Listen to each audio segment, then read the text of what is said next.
இயேசு கிறிஸ்துவின் அற்புதங்கள். ஒரு தொழுநோயாளி குணம் பெறுதல். தொழுநோய் ஒரு கொடிய தோல் நோய். இந்த நோய் கண்டவர்கள் குடும்பங்களிலிருந்து பிரிக்கப்பட்டு தனியாக வாழ்வார்கள். இது கடவுளின் தண்டனை என்று மக்கள் நினைத்தார்கள். பாலஸ்தீனாவில் சில வகை தொழுநோய்கள் இயற்கையாகவே சுகமாகிவிடும். அப்படி சுகமடைந்தவர்களை குரு பரிசோதிப்பார். அந்த ஆளிடமிருந்து தொழுநோய் முற்றிலும் நீங்கிவிட்டதா இல்லையா என்று அவர் தீர்மானித்து கூறினால்தான் தன் குடும்பத்தாருடன் அந்த மனிதன் மறுபடியும் சேர்ந்து வாழ முடியும்.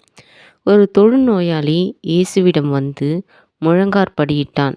இயேசுவே, நீர் விரும்பினால் என்னை நலமாக்க உம்மால் முடியும் என்று மிக பணிவுடன் கெஞ்சினான். இதைக் கேட்டதும் இயேசு அவன் மேல் இரக்கம் கொண்டார். அவர் அவனை தொட்டு, எனக்கு விருப்பமே, நீ நலமடைவாயாக என்றார். உடனே அவன் நலமடைந்தான்.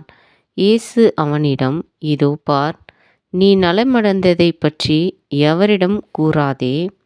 விரைவில் ஆசாரியனுக்கு காண்பித்து, நீ சுத்தமானது நிமித்தம் மோசே கட்டளையிட்டபடியே அவர்களுக்கு சாட்சியாக பலி செலுத்து என்று கட்டளையிட்டார். ஆனால் அந்த மனிதன் அங்கிருந்து விரைந்து சென்று எல்லோரிடமும் தான் நலமடைந்ததைப் பற்றி அறிவித்தான். இயேசு சென்ற இடமெல்லாம் மக்கள் அவர் யார் என்று அறிந்து கொண்டார்கள்.